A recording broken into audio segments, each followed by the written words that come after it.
సంవత్సరం ఎక్కారండి. మరి వస్తా మీకేం తేకపోతే మీరు ఫీల్ అయిపోతుందని చెప్పి మీకేం బాలకృష్ణ బన్నీలు, బ్రహ్మానందం కడ్డాయిలు, అల్లు అర్జున్ ప్యాంట్లు, నాగార్జున షర్ట్లు తెచ్చామండి. మరి మీ తెచ్చి అమ్మగారు తేకపోతే అమ్మగారు ఫీల్ అయిపోతుందని చెప్పి అమ్మగారికి ఏమో శ్రీదేవి చీరలో, తమన్నా చీరలో, అనుష్క చెప్పు, నాగమ్మనారలో తెచ్చేసామండి.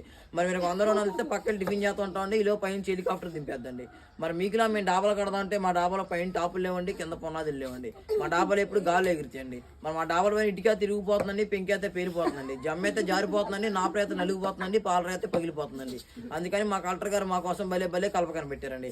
అదేం కలప అంటే జిల్లేడు కలప, బొబ్బాస్ కలప, వరిగడ్డతో వాసాలు, చీపురులతో కిటికీలు, పైన కోడిబెండతో స్లాప్ అండి. పైన కోడిబెండతో స్లాప్ ఎందుకంటే వచ్చే వర్షాకాలంలో కారు సువాసన వస్తాయండి. మరి మా ఇంట్లో డబ్బుకి దానికి లోటు లేదండి. మరి మా ఇంట్లో ఏట్లు పోయి కోట్లు దానికి వచ్చినాయండి. మరి మా ఇంట్లో కోట్లు ఉంటే కుక్కలు తినేస్తున్నాయండి, 1,00,000 ఉంటే నక్కలు తినేస్తున్నాయండి, 7 ఉంటే ఎరకలు తినేస్తున్నాయండి, 10 ఉంటే పంది తినేస్తున్నాయండి, 6 చిల్లర ఉంటే చీమలు తినేస్తున్నాయండి. తిరణాన్ని ఎత్తిమే బస్సు తప్ప ఏం వెళ్ళలేదండి. అందుకే పడిచ్చేసామండి. మరి మా ఇంట్లో కేజీ బంగారం ఉంటే కుక్క నాకు చెప్పి చెత్త కుప్పలో పడేసామండి.